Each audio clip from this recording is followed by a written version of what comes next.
Hey everyone, I'm Brandon Watson with the Capital Area MPO. Thanks for allowing time for me to give a final update of the Northeast Area Study update today. We previously updated you all twice over the last year, so I wanted to give a conclusion of the project, highlighting work that was done, a brief summary of our second round of outreach, and the final products. If you recall, we started the project in February of 2020 with existing conditions and had our first public engagement touchpoint last summer. The second phase was to analyze, where we met with stakeholder and technical team members on some land use scenario planning, as well as some hotspot concept designs last summer. Our last phase is finishing up now, where we held our second round of public engagement, taking comments on draft recommendations and priorities. I do want to give a brief summary on the last public engagement period, which was a virtual open house in February of this year. Just like the first public engagement last year, we had great participation from Wake Forest with about 24% of the survey responses. The open house, interactive maps, and survey were all available 24/7 for 3.5 weeks, and it's all still viewable through the project website. As far as the numbers look, this is a summary of visitors to the open house tent. We had more than 700 unique visitors who accessed the virtual open house. 300 surveys were completed in this round alone, and we received over 50 additional comments and 150 points added to the interactive map. The bottom chart shows the project website with almost 1,500 unique visitors as well. Each of the questions we asked of the survey were focused on prioritization and implementation, framed as ranking or rating from least important to most important. Combining and averaging all of the answers gave us a starting point for prioritizing projects. We also folded in what is in the MTP currently regarding horizon years, which usually has funding considerations. The third factor was future year deficiency analysis. So what are the needs now and in the long term that we know we are going to have regarding congestion? There's a few resources I wanted to highlight here. One is a separate document of a summary of the public outreach engagement. Next one is the policy guidebook. It builds on a previous effort from the 2014 Northeast Area Study reviewing adopted policies and plans for what's changed and what is still recommended to be updated for each community, also taking into consideration most recent best practices. And then last is the project workbook. It holds all of the recommendations and priorities as we move forward, with the last chapter focused on phasing and implementation of improvements, highlighting key projects in each community. The table of contents for the workbook is shown here, and I'm going to go quickly through it to give you a brief idea of what's included. The first chapter holds the context for the project, including that this is an update, the 11 communities involved, and the study boundary.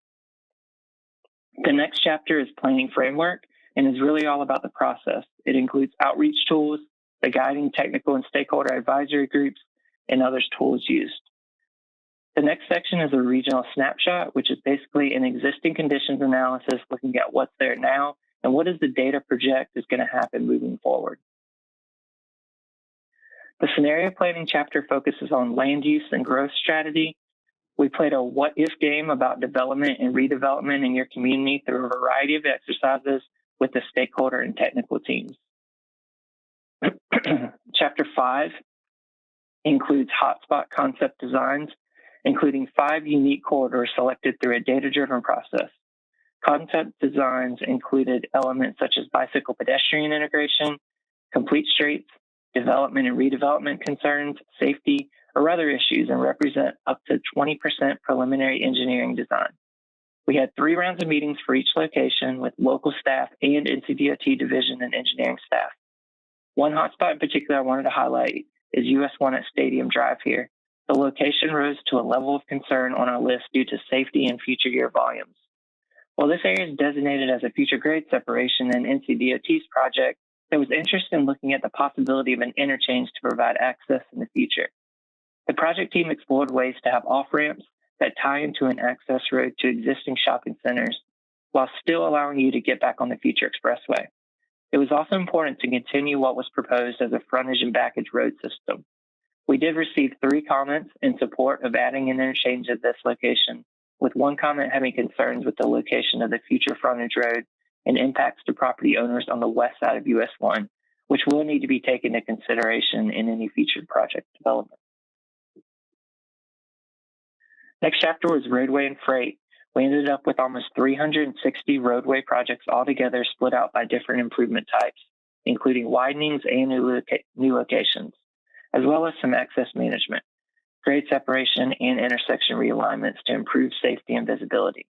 After public engagement in a couple of months, we added in 19 new projects and refined a number of other existing projects. All recommendations were then placed into 3 buckets of priority: near, mid, and long term. You can see here on the map near-term projects in green that would have the greatest impact in the short term. Moving on to transit, first mile, last mile solutions is one of the low-hanging fruits. Micromobility is a popular idea right now and has its own energy, such as the Northeast Wake County microtransit study that's moving forward. Increasing frequency and weekend service improvements are some cost-effective near-term solutions as ridership and demand increases as well. And then the midterm includes some additional extensions like extending bus service to Franklinton and Youngsville. Also, support for passenger rail in the northern corridor through the S-Line is still progressing and a key transit recommendation for this study. In the long term, the study proposes bus rapid transit extensions into Knightdale and Wake Forest. A circulator route between the NEAS towns was also an important connection to provide access to areas that do not currently have bus service. There could be portions of this circulator that could be implemented more quickly than others, such as circulator service between Wake Forest and Rolesville that has been discussed. Also, East Trans, a rail line through Knightdale, Wendell, and Zebulon is still a big interest in eastern Wake County. Last but not least, we have the walking and biking maps, which was majorly about connectivity. Because we really wanted to demonstrate flexibility, we broke the projects into 4 categories. Complete Street Urban addresses the need to retrofit where we can to serve all modes. Next category is Street Redesign On-Road, looking at improvements within the existing curb. The third one received a lot of feedback on how much it would improve safety, and that's Street Redesign Off-Road, which includes improvements outside the curb but inside the right-of-way, such as a side path providing separation from vehicles. Finally, greenways follow along utility easements or outside of the right-of-way to create an off-road network. Throughout the project, we heard over and over that people want more walkable and bikeable communities. Regional connectivity is important, but people also want to be able to walk down the street to school or the store or transit stop. With the recommendations, we generated new projects from open house feedback, identifying locations where even a small improvement can make a big difference to a neighborhood. The study ended up with almost 300 walking and biking recommendations as well, prioritizing them while still trying to maintain flexibility. Bicycle pedestrian accommodations were also explored and included where applicable for all of the roadway project recommendations as well.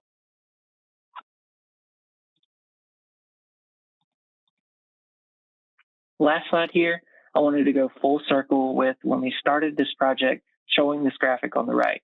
I just wanted to reiterate how all local land use and transportation plans, as well as local area studies and plans such as this one, flow up into informing the prioritization of projects based on funding for Campo's region-wide metropolitan transportation plan, which is actually in the update process right now. The NEAS update workbook, including an appendix with a list of all the recommendations, the public engagement summary, and the policy guidebook, are all up for review on Campo's website now. There will be a public comment period starting in July, with the study to be taken to the TCC and Executive Board for consideration of endorsement in August. We are also conducting final board briefings now, looking for your endorsement of NEAS update study recommendations to be considered in future planning efforts, including the 2050 MTP. My contact information is here, so please feel free to reach out if you have any questions or comments. And again, thank you all for your help with the study and for your time today.